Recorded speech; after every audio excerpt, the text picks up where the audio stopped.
Obama's gift to Trump, a lasting deal on Iran's nuclear program. The airwaves and above-the-fold newspaper real estate are understandably focused on the Donald Trump Jr. emails.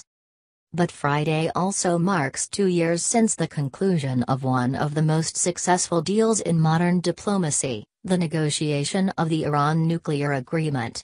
And this anniversary serves as a reminder of what the United States can achieve through diplomacy and engagement, when the President, the Secretary of State, the Secretary of Defense, and the Secretary of Energy work together with civil and foreign service officers who are on the front lines of diplomacy around the world. I was at the State Department when the negotiations began and at the White House when the deal finally passed, and for the months following the negotiation, Washington was focused on a largely partisan battle over the final details of the deal. Still, there was skepticism from members of both parties about whether Iran would hold up their end of the bargain. And a bitter battle was waged by high-powered lobbying groups trying to kill the deal with additional sanctions. It had several near-death experiences. But a lot has happened in the last 2 years that make Americans and our allies and partners safer. Iran has rendered its heavy water reactor inert, drastically reduced its number of centrifuges, and permitted IAEA inspectors to carry out rigorous and intrusive inspections. The international community has increased visibility in order to monitor whether or not Iran is continuing to operate a peaceful program.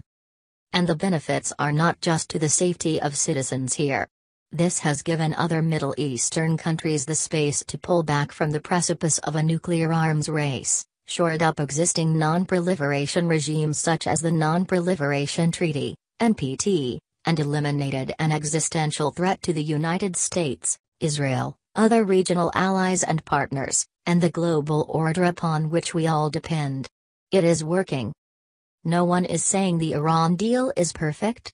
Diplomatic negotiations rarely end with a feeling of perfection on either end.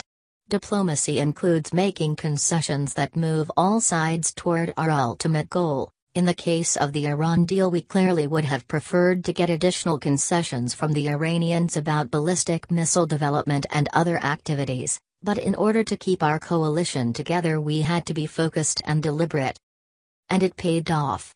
The deal is actively improving the international security situation, because Iran is complying with the agreement. The Trump administration is now expected to certify that Iran is complying to the deal.